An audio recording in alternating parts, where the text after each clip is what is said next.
अस्सलाम वालेकुम जी। तो जी क्या आप इफ्तारी से 10-15 मिनट पहले पकोड़े फ्राई कर लेते हो, आपको इफ्तारी के दस्तरखान पे ठंडे पकोड़े मिलते हैं। तो ये रेसिपी आप लोगों के लिए, बिकॉज इफ्तारी में चंद सेकंड हो उस टाइम आप इस पकोड़ों को जो है दोबारा फ्राई कर सकते हैं। ऐसी ट्रिक बताने वाली हूँ आज मैं आपको इस वीडियो में। ये मेरी अम्मी और खाला वालों की रेसिपी है, फर्स्ट टाइम मैं ये अपने चैनल पर अपलोड करें, तो वीडियो को आपने एंड तक देखना है।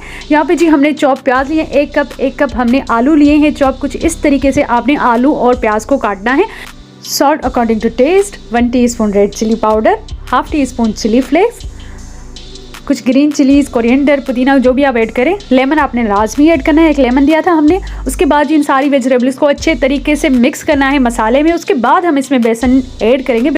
तो जी 1 कप हमने बेसन लिया है। उसके बाद हम इसमें ऐड करेंगे 3 से 4 टेबल स्पून गंदम का आटा, ये आपने लाजमी ऐड करना है। और हाफ टी स्पून हमने इसमें सोडा ऐड की है, मीठी सोडा, और इसको अच्छे तरीके से मिक्स करना है। अच्छा, चम्मच से बिल्कुल भी आप पकौड़े के बैटर को मिक्स नहीं करें।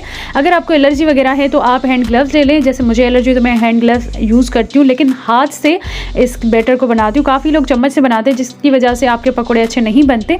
ठीक है जी, तो इसको आहिस्ता आहिस्ता थोड़ा थोड़ा पानी ऐड करके बहुत ही अच्छे तरीके से इसका बैटर बनाना है। उसके बाद इसको फ्राई करना है, 10 मिनट इसको रख देना है, देन उसको फ्राई करना है। मीडियम फ्लेम पे आप इसको फ्राई कर सकते हैं। अच्छा, यहाँ पे हम जस्ट हाफ फ्राई कर रहे हैं, इसे फुल फ्राई नहीं कर रहे। फुल फ्राई हम तब करेंगे जब होंगे अफ्तारी में सिर्फ और सिर्फ 5 मिनट। ठीक है जी, तो हाफ फ्राई हो चुके हैं। अब हम इसको एक ट्रे में निकालेंगे। बहुत ही मज़ेदार सी रेसिपी है, आप बस आगे आगे देखिए कि होता है क्या।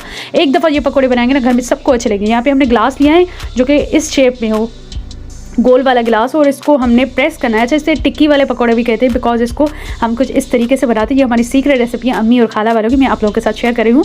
तो रेसिपी अच्छी लगी तो वीडियो को लाइक लाजमी कीजिएगा। तो यहाँ पे जी सारे पकौड़े जो है प्रेस हो चुके हैं। अब हम इसको फ्राई करेंगे। अच्छा, यहाँ पे ऑयल आपका बहुत ज़्यादा गर्म होना चाहिए, हाई फ्लेम पर हम इसे पकाएंगे।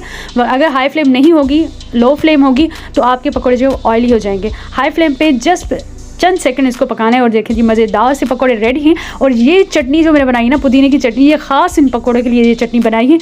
ये वीडियो मैं आप लोगों के साथ शेयर कर चुकी हूँ, नीचे डिस्क्रिप्शन बॉक्स में इसकी लिंक भी मौजूद है। यार देखिए कितने मज़े के, कितने यमी से लग रहे हैं और डिफरेंट सी रेसिपी है। और ये पकोड़े जब आप बनाएंगे ना, तो आपको दस्तरखान पे गरम गरम पकोड़े मिलेंगे। बिकॉज एंड में आप जस्ट चंद सेकंड इसको फ्राई करें। और वीडियो अच्छी लगी तो वीडियो को लाइक करें, चैनल को सब्सक्राइब नहीं किया तो सब्सक्राइब करें।